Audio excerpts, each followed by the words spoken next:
All right, Chelsea fans, welcome back to another episode of the London is Blue podcast. That's right. I'm in my mom's basement, joined by Nick and Dan. And how are we doing, gentlemen? Did not expect that line. It's aesthetically pleasing, though. I mean, you got some maps over there. What do you got? What's happening? It's true. It's true. My parents are always planning new trips and things. She's got like her post-it notes in a very organized fashion, type A person.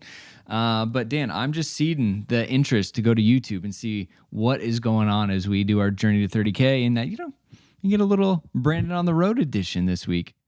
The real question is Ma Busby available to do some organization for Chelsea Football Club, who are in a state of disarray? Seriously.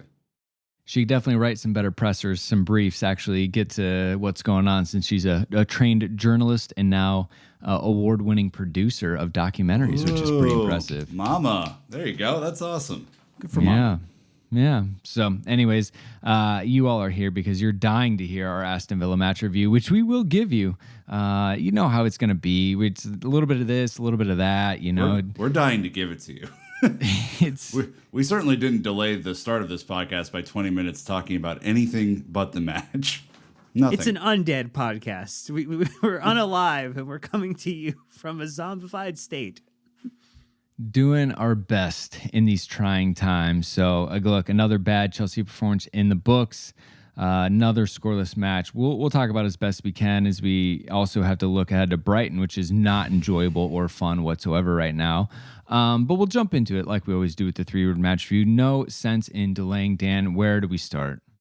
Look, they ran the gamut today, and there are some that are just not podcast appropriate. I just want to say, I see you. I recognize you. The emotion is acknowledged.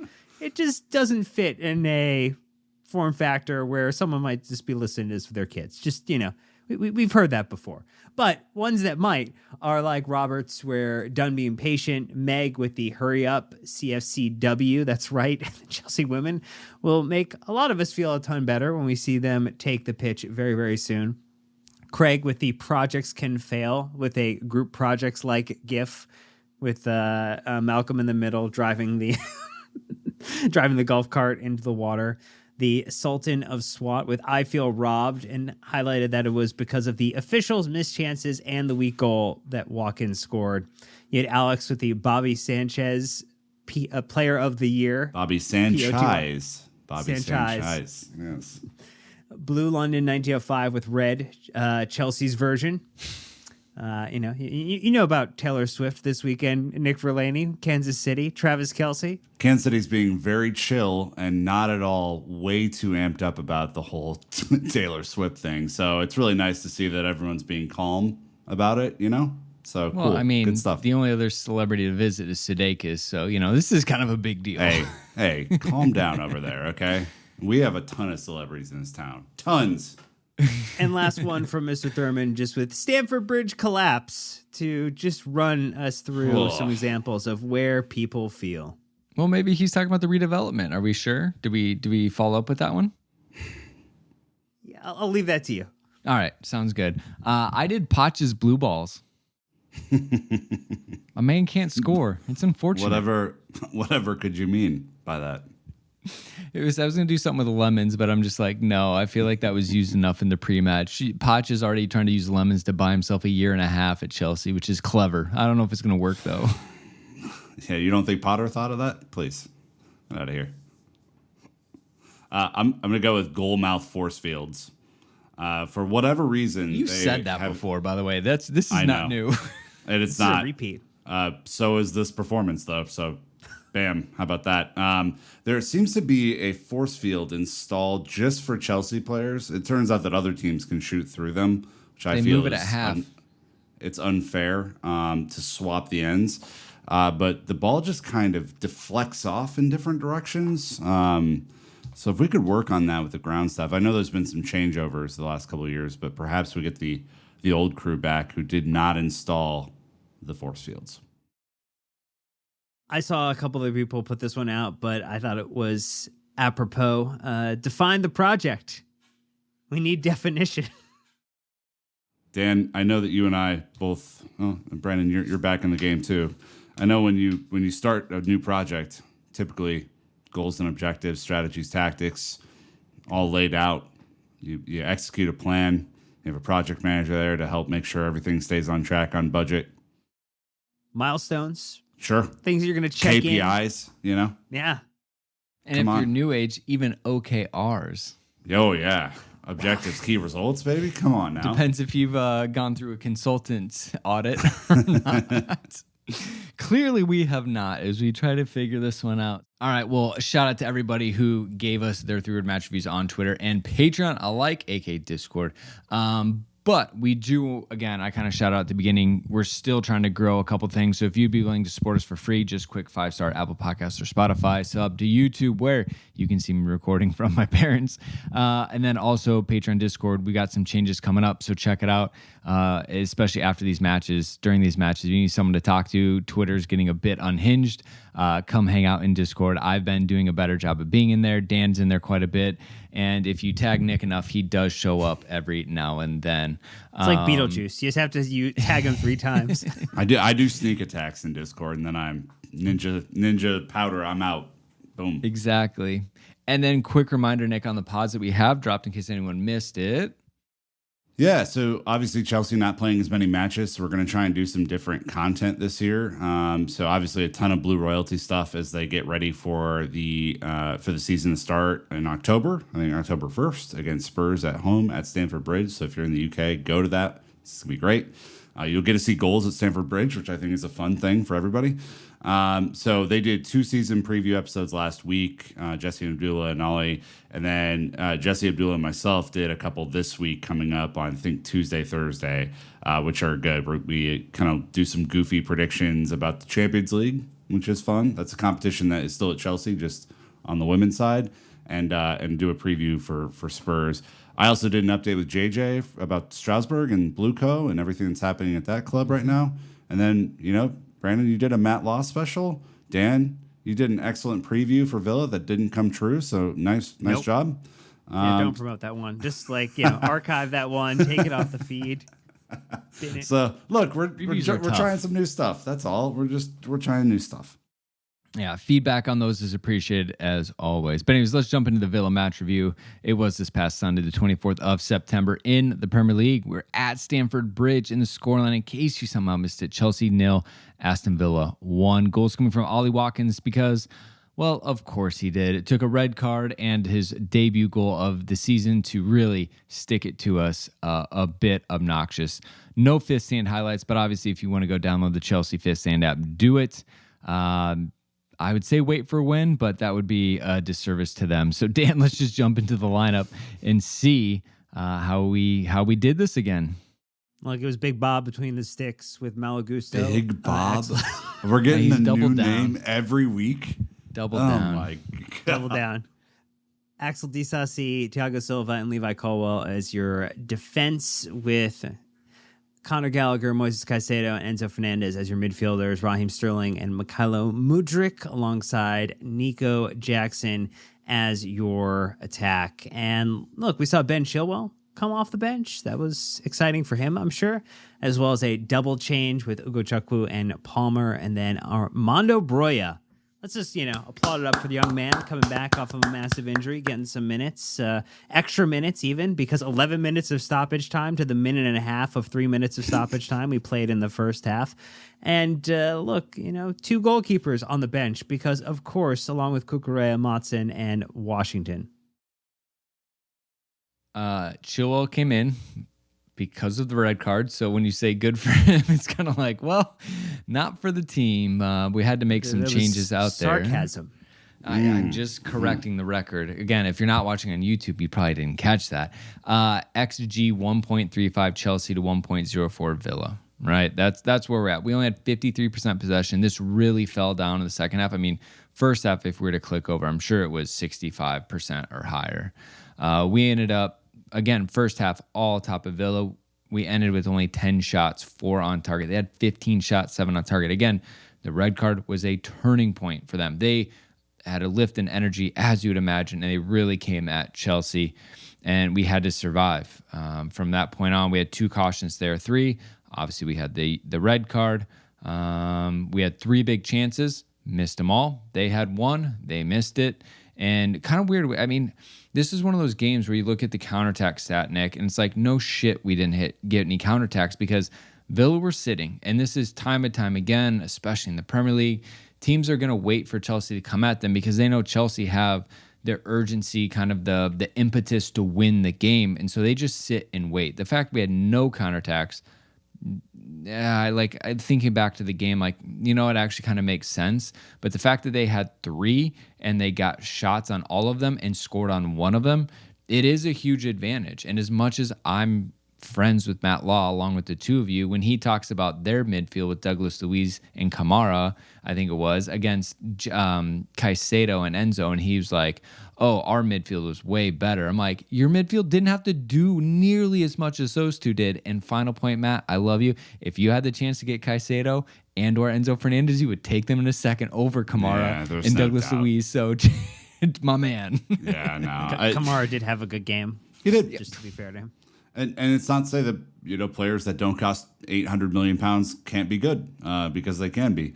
I would say this: Chelsea go down to 10 men. Obviously, it changes the entire scope of the game. The red card is a complete and utter fucking farce in this instance. It doesn't even make any fucking sense. But when Chelsea go down to 10 men, oddly enough, some of our best chances to score in the game happen after this. I thought we actually played admirably with 10 men today. I thought we continued to try and move the ball forward. We had plenty of attacks off the left with Chilwell and Sterling to get our equalizer, potentially even get a winner. There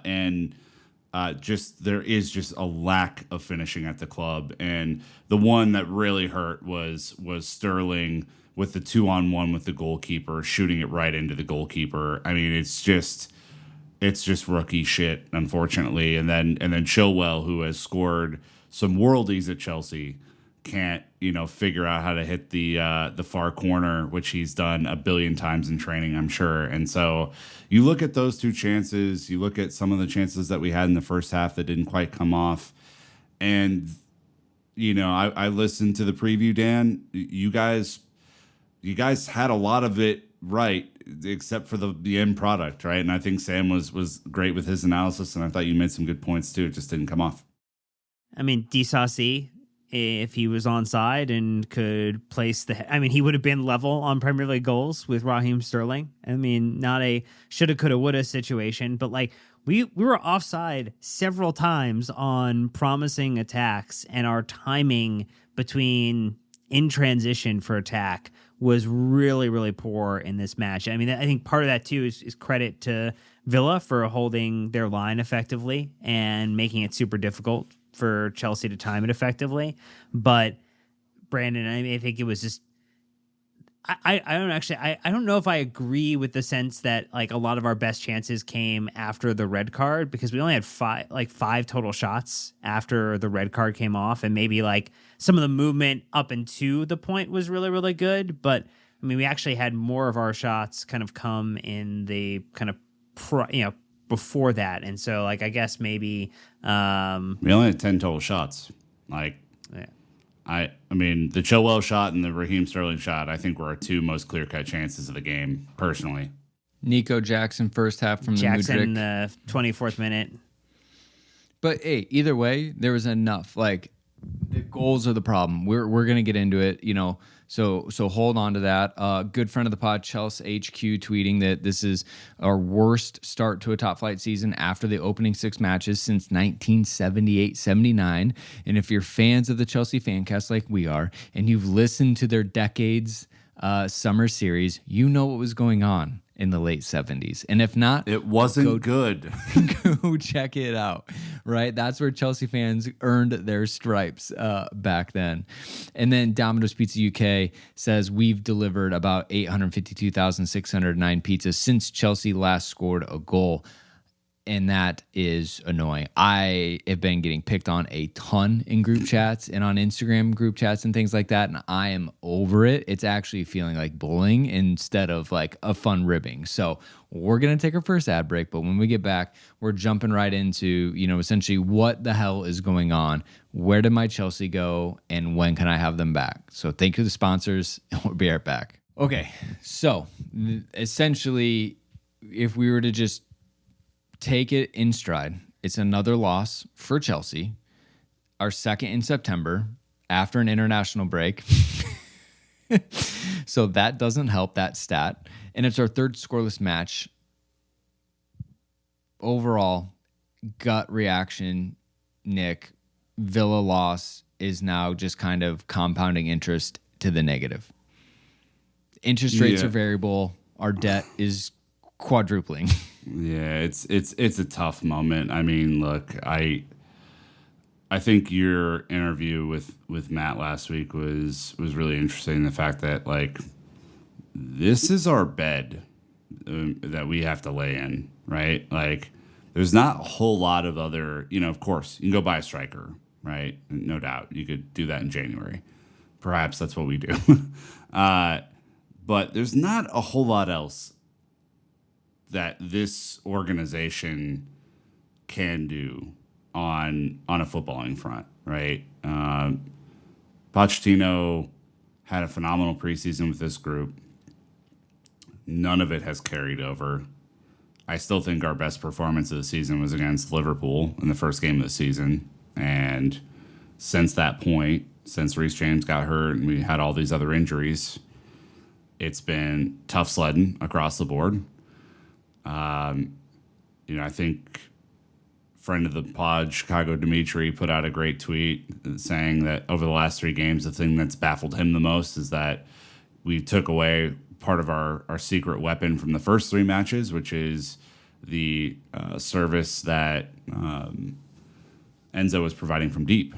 And the amount of over the top through balls that he was providing through to Jackson, and how that balanced the team a little bit better than when he plays in the number 10. There, of course, have been other personnel decisions that are a little bit questionable or baffling.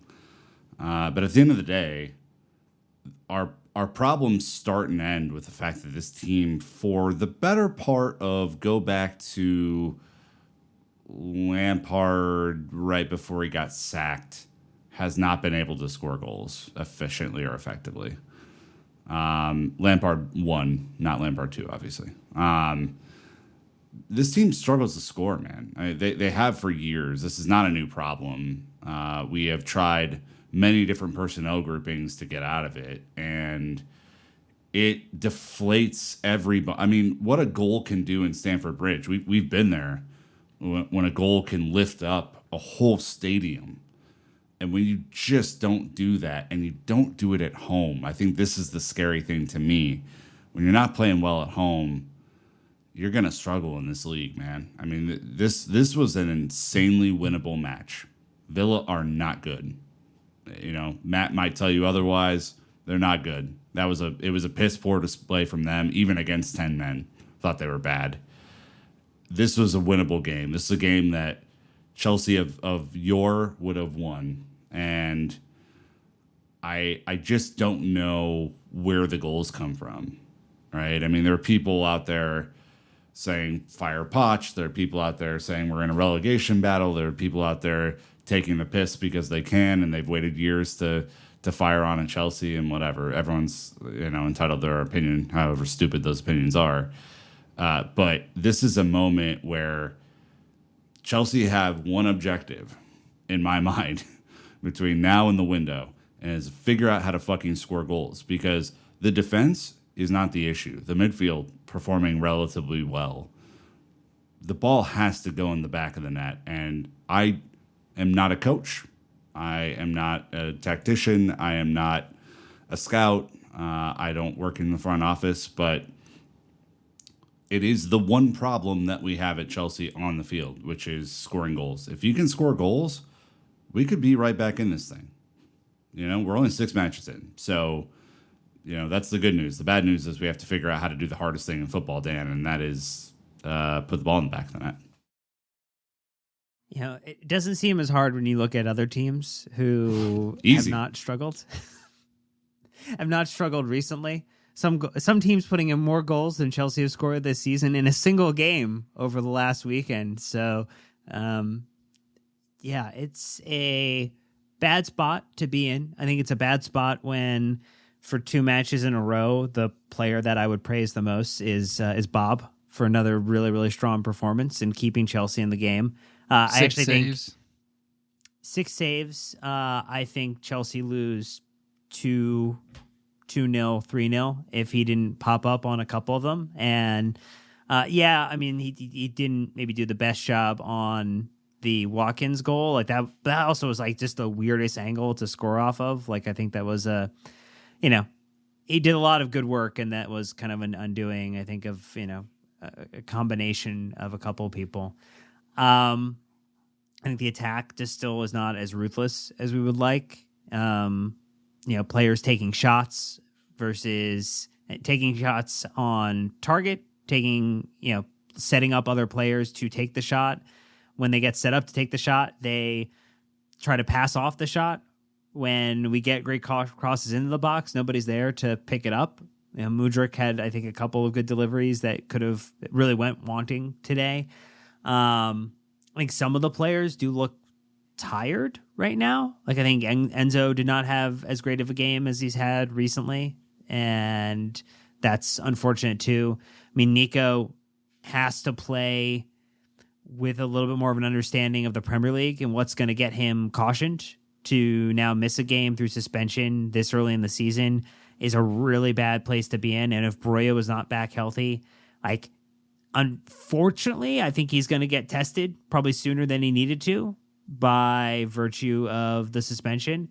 And the point I was making earlier, Brandon, is like our attack is not timed well, where we're seeing these offsides, we're seeing the movement of the ball from midfield or from the wings into attacking positions, but multiple times this match, the player was offside, and it would have been actually a really great start for the attack. Or like the Disasi goal, it would have been a really great goal if we could have timed it better. I think it all really just comes down to attack. At the end of the day, we should still be overcoming a 1-0 goal in these matches. We did enough to score, and we have in all of these games. And I think that's the frustrating part, is that just time after time it's not there. So I'm looking at foot mob right now. I'm looking at injured and suspended players. I don't think we have a shot until probably early to middle November, because that's when Carney Chukwuemeka is going to be back and Christopher Nkunku. At this point, I don't have, we've tried all of the different patterns. I thought Nkunku was January. Well, right now, according to FootMob, so I'm just going to cite my source. Someone has a different one, let me know, saying early November. And I think he's going to take a while to get back. You guys, I'm going to keep going. You update me. Either way, until we get a Chukwuemeka or we get an Nkunku player back to fill the void and to push Enzo back further where he needs to be, we've tried almost every combination. We don't have Madueke. How big of a difference is he going to be? Raheem Sterling is doing a good job on the right wing. It's not like we need Madueke right now. That's not a problem. Mudryk has showed he can be effective on the left, right? And if you need, Cole Palmer has showed that he can provide some insight, some good play. Ian Matson, we have not seen, right?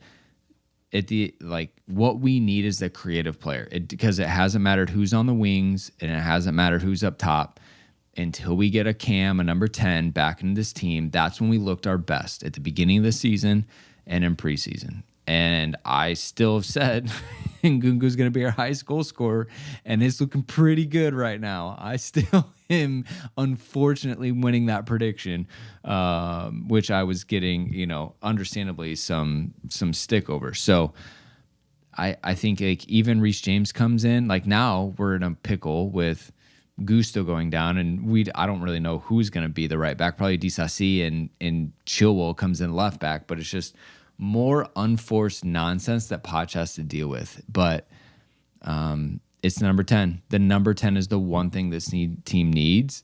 And probably, to Nick's point earlier, Ivan Toney is looking real good right now for January. And because Broya is going to come back, maybe Nico Jackson's not the guy. Maybe he's not getting the service. We don't know yet, but I mean, let's not again, 6 games in, right? Let's not do the thing that all these Twitter accounts did today, which is want to burn the whole thing to the ground and start over, which I don't think is, one, it's not even feasible, and two, it's not going to happen. We knew that Nico was going to be a streaky player, right? Unfortunately, it started off that the streak is not the one that we wanted.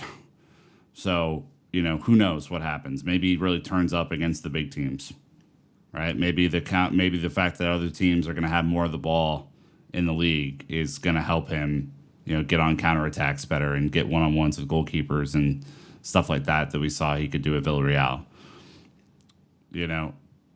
Again, there just aren't a whole lot of options except that the team has to play better, space better. I think, Dan, that was a call out that you had. Like, some of our spacing in the final third is just abysmal. Like, I was watching the spacing that Newcastle had today, scoring 8 goals.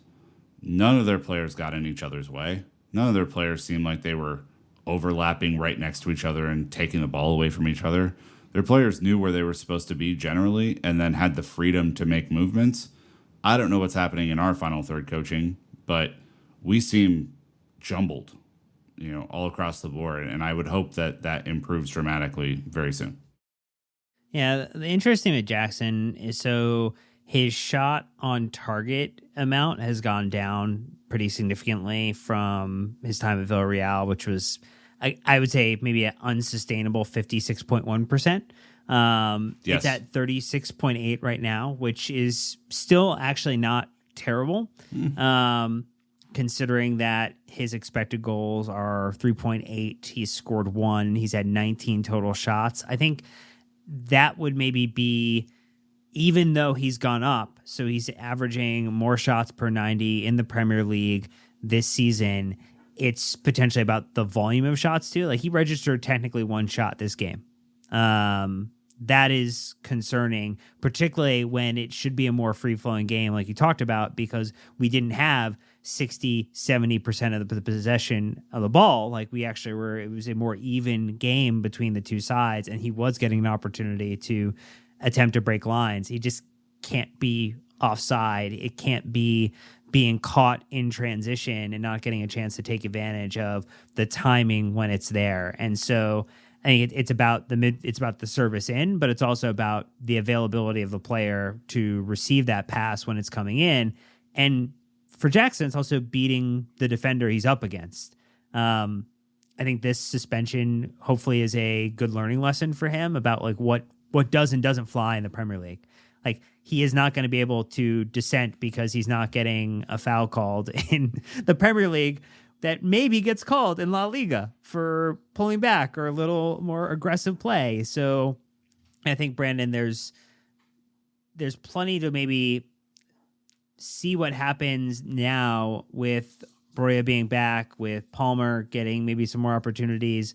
I mean, we're coming really quickly into another match, and there's going to be a lot of maybe experimentation Poch can do with certain players maybe feeling a little bit fatigued after playing this match and having another quick turn.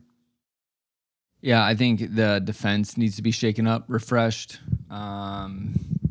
Midfield definitely, but it's like, who do you put in, right? Who is fit if Lavi is out? I think Leslie's looked good, man. I mean, I really sure. think Ugo Chukwu is someone who I could see as a really sneaky young player of the season type guy. Like, he's really strong, right, on the ball, does not suffer fools. He looks bigger on the field than I thought he would look, which I think is more Premier League ready than I thought he would look. His calmness on the ball was great today. And in periods where Chelsea seemed really frantic, he would receive the ball and then just make the calm pass out to the wing or to another midfielder like Conor Gallagher. He loves a tackle. I think he won 2 tackles as he came on late in this game in transition that broke up. I think this guy right now, like, if I'm Lavia, I'm sweating bullets because he looks good and he's healthy.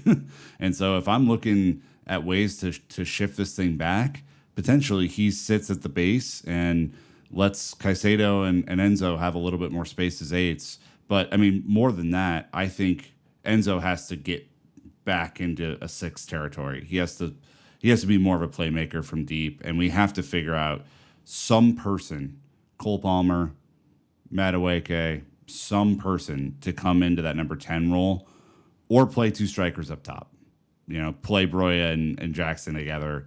If you're not gonna, if Poch refuses to play another number 10 besides Chukwuemeka or Nkunku, then play two fucking number 9s up top and just let them play off each other. During preseason, right? Like, he's been underutilized in this squad, but I do think Cole Palmer needs to come into that central again. Like, let him play the number 10.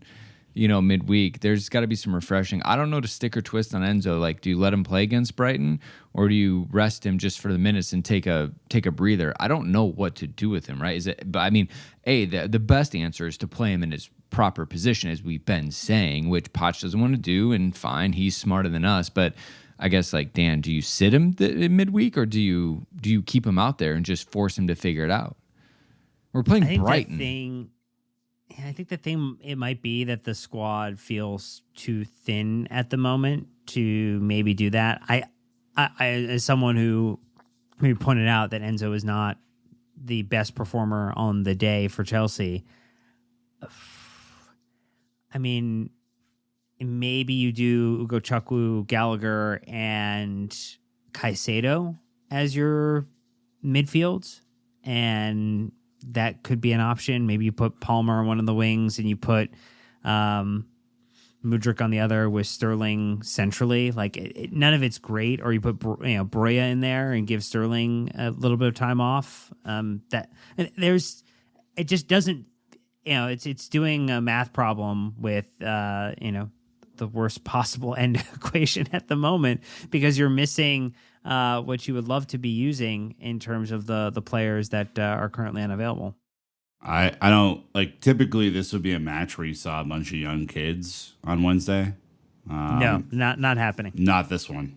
No. I mean, first of all, you're not playing that many matches this year, so that can't be the excuse. If you're tired at this point in the season, just wait for December. That's gonna feel like last year in the fixture congestion category. Everyone who needs to play better should play on Wednesday. Like, we need reps in these guys. We don't need huge starting lineup shifts, because of the cup competition that we're in. Enzo's 21, Caicedo's 21, Broya's 21. Like, all these guys are young. These are not. Maybe you rest Thiago Silva at midweek, but that's the only guy that I can see you resting. And it's like, DSLC, congratulations, you're now our right back. or you play Matson out there if you can get away with it, right, for one match. But, like, again, Dan's right. Like, there's not another 11 to come in and play here. Like, no, it's pretty thin. You might see David Washington. The thing that you cannot afford to do at this point is get Broya stuck back in too quickly and re-aggravate an injury. Like, that would be devastating. For sure. Well, I think we're starting to scenario play a little bit, and that's what I do after the break. So we're going to take our last one here. Thank you to the sponsors, and we'll be right back. All right, so post-ad break, this is what we're kind of talking about. It's like, what can Poch do to reinvigorate this side? What can we do to jumpstart this team? We've got Brighton midweek, which almost feels like terrible timing at this point, right, in the League Cup. Then you got to turn around, and who do we play after that? I feel like it was someone decent. Fulham. So we got Fulham away, which is thankfully essentially a home match because they're so close on a Monday. So you've got some days in between. But right now, you almost, I don't know, like, Dan, do you want matches midweek? Like, do we just keep them coming, we fight through it, or do we need the time off in between to kind of settle it? I haven't figured out which way I want to go yet, because, when your hand is hot and you're winning, you're just like, keep the games coming, don't stop, keep the games coming. When you're in a prolonged period of badness, it could go either way. You need a win. Like, you just need a win for the sake of winning at this point. Like, I don't care if it's a cup. I don't care if it adds an extra game later or displaces another game. The vibes are bad. The mood is bad. The aura is bad. The lemons are rotting on the desk. Like, we need the positive energy that a win brings to uplift the team and uplift the side and uplift the supporters who, and we didn't talk about this, but we got multiple reports from people that we know who went to the game, who talked about the atmosphere. And, there's sometimes a disconnect from the way supporters feel online and the way supporters feel on the ground. And it feels like they actually are much closer together in the way that they feel at the moment. Maybe not as extreme as some of the online contingent, but the level of concern, I say borderline disgust in terms of the performance on the pitch, the unhappiness with how Chelsea as organizationally are operating right now, and the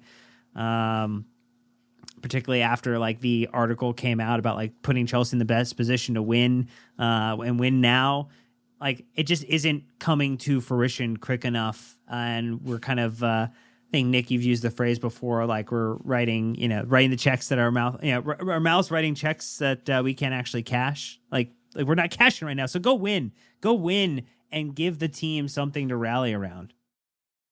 Yeah. I mean, everything that we do at this point in the season needs to center around winning. It can't center around the manager's ego. It can't center around player egos. It can't center around the owner's egos or the staff beneath them. Everything, you need to sell out to win, period.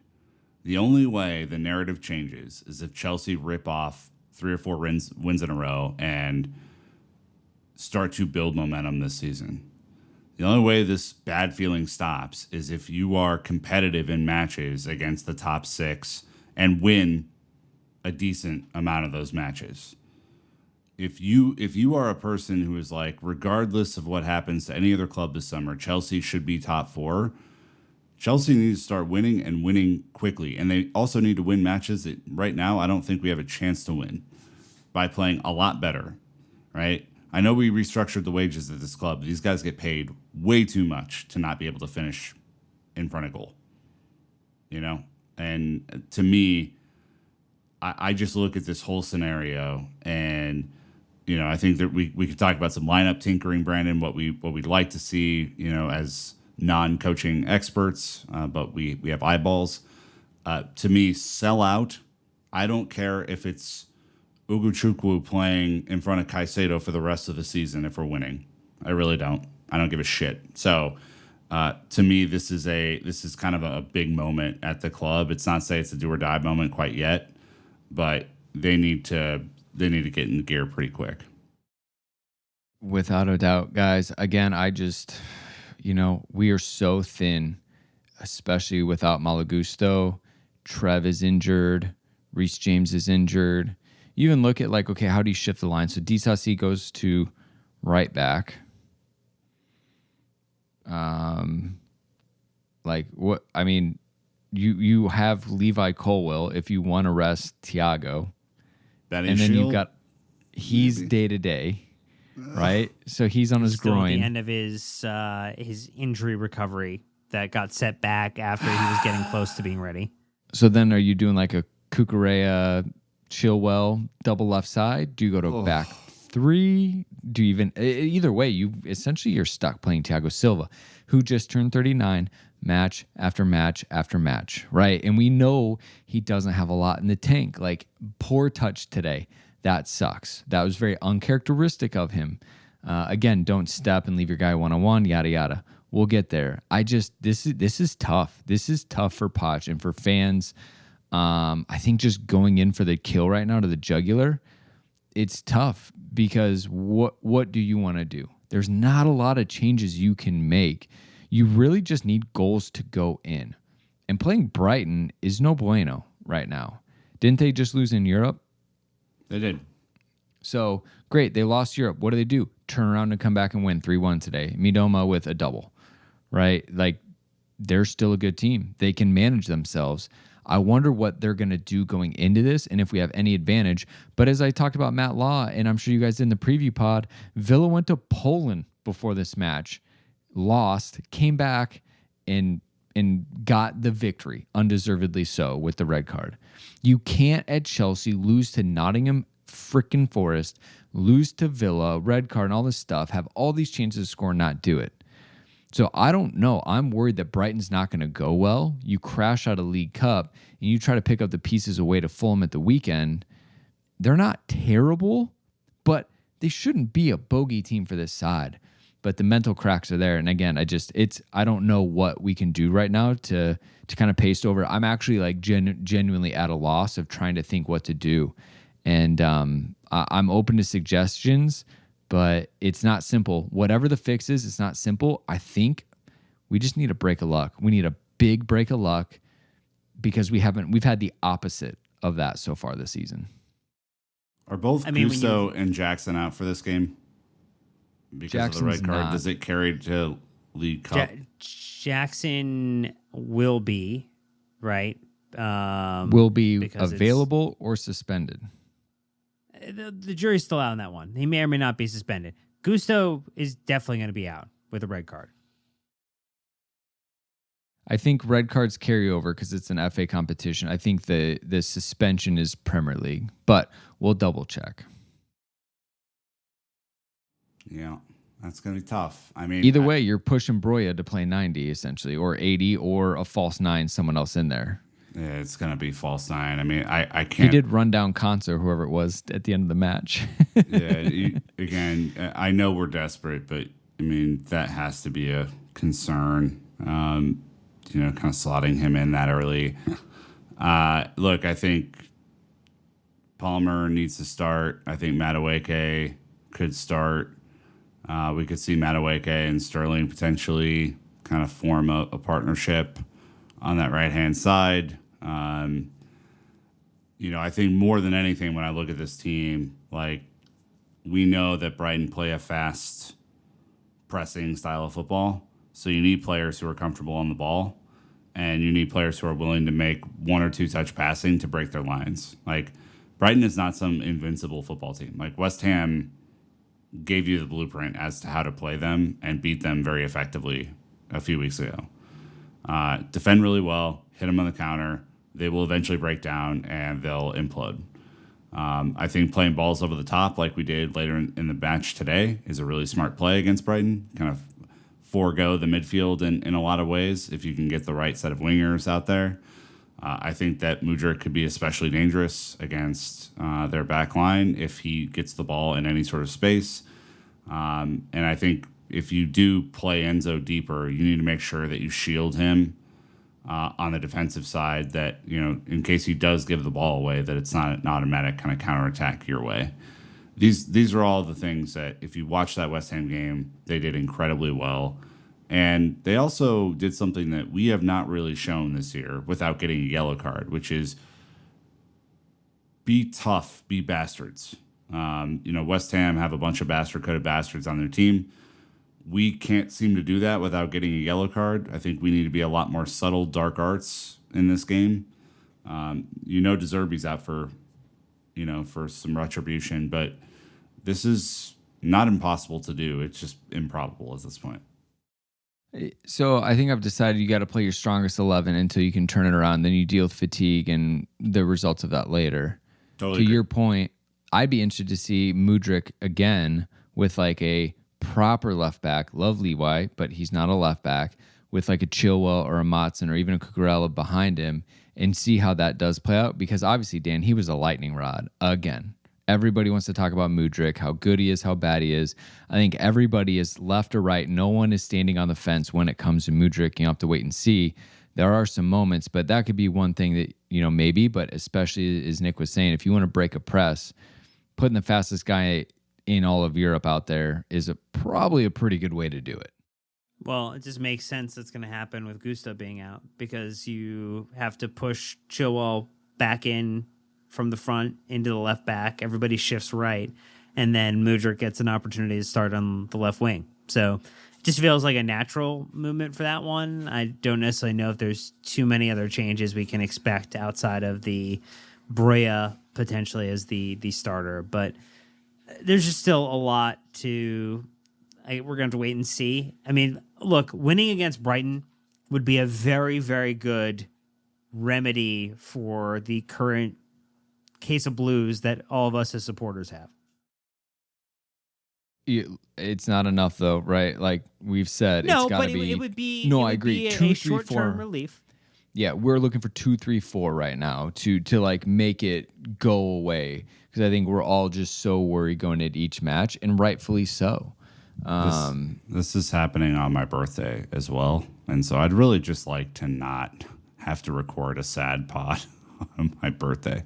Well, the rules are, if it's a sad pod, you don't have to record it on your birthday. If it's a happy pod, you're more than welcome to join us. I love these. I love these new company policies that we're putting in place. It's just look, it's 2023, and the LIBP HR department is finally being stood up. Sure thing. Yeah, a sad pod on one's birthday is just not the ideal scenario. You know, it's a tough look for everybody. So for everybody. All right. Well, we didn't do Dan of the match, right, Dan? No, but if I had to pick one, it was Bob. Even with the goal through the legs. Do you want to imagine how worse it would have been? Did it go through his legs? Yeah. I thought it went like between arm and hip. Damn, what a weird angle. Okay. We didn't do it for obvious reasons because we lost. So if we just look around the Premier League, because we got to keep our head up and understand what's happening. Newcastle absolutely housed Sheffield United 8-0, right? So here come the memes. Newcastle scored more goals in one match than we have all season. Brighton beat Bournemouth 3-1, which is probably an expected result out of them right now. The North London derby apparently was super exciting during our match, right? 2-2 there. The Heung-min Son show. Liverpool beating West Ham 3-1, which is a good result these days with the way West Ham are playing. Liverpool continue to be able to score goals without an issue. Manchester United barely beating Burnley 1-0. Everton beating Brentford 3-1. Shout out to my boy Jeff, who was at the stadium and sending us photos and clips. Everton, even they can get goals, right? Like, disgusting to see. And they're quite honestly. Terrible. Yeah. Luton won, Wolves won, and neither side looked good. So dial Wolves up real quick. Palace Fulham 0-0 draw, and then Man City scoring 2 in the first 14 minutes. Rodri freaking out and it ending 2-0 against Forest. So again, no one slipped up, right? No favors were done for us this weekend. No, it's so sad to see Tottenham playing so well and we're playing so shit. It just if really you were is. sports better, you probably cleaned house this weekend because everything you would expect to happen happened, except us maybe. Yeah. Dan, we set 14th. Yeah, Dan, table time, right? Man City first. They've got perfect record, 18 points. Liverpool second on 16 points. Brighton third on 15 points. Tottenham fourth and 14 points. Arsenal fifth on 14 points. So that is your top five. We're in 14th on 5 points. And relegation is Luton in 18th on 1. Burnley in 19th on 1. 4-point buffer, baby. And Woo! Sheffield in 20 with 1. And thanks to their negative 12 goal difference after today's ass whooping. So yeah, we're 4 points off the relegation zone, and we're at a negative 1 goal difference. But I mean, I guess like Luton, we Burnley, know and Sheffield. My goodness, so thankful for you three. it's just it's a tough, ugly, gross start. A terrible way for Pochettino to get things going, but we gotta do something different. And the problem is a lot of things are stale, and you look at our bench, there's not a lot of things you can do outside of Cole Palmer, maybe Chilwell or Motson. Other than that, hands are kind of tied right now. Well, and if you win one match, let's just say you win the match against Fulham, the best you could do is getting up into 10th, and that's hoping that none of the people above us between 10 and 13 today actually end up getting any points between now and the next match. So, like, we are what we are. We are currently a mid-table team at this very moment in time, and we are the mid-table trending down to the bottom half of the table. Well, Poch even talked about it, about the project, Nick, in his pre and post match and everything about it. Well, the project is being it's being pointed at. The flashlight is on it. Everybody wants to know what really is the project. I think it kind of feels like some consultants came in, gave us that fancy deck presentation we bought, and now we're trying to figure out what it is we bought in terms of this project and how it's going to turn around. So unfortunately, not a lot of time off.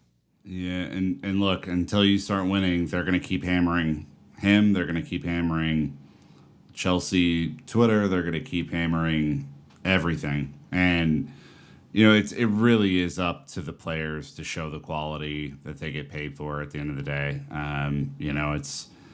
I think we in the past have been pretty reasonable with our, and effective with our criticism of what was happening at the club. Constructive would be another way to put that. For me, there has to just be a massive uptick in output from guys who you're paying a lot of money to do what they're supposed to do. And if they can't do it, then they don't play. It is kind of the way that it should go in a sports team. So, obviously the manager is going to get the largest amount of flack here, and that's probably a good call. But these problems have gone back 4 years now, so time to buck some trends. All right. Well, that's going to do it for us today. We will have more content coming at you this week. As we mentioned, a lot of different stuff on the feed per usual, so we try to keep it fresh and alive. So anyways, that's going to do it. Let us know what you thought. If you have ideas and solutions, let us know. Drop them in Discord. Best way to get our attention, get a hold of us. So anyways, that's going to wrap it. Until next time, Chelsea fans, you know what to do. Keep the blue flag flying high.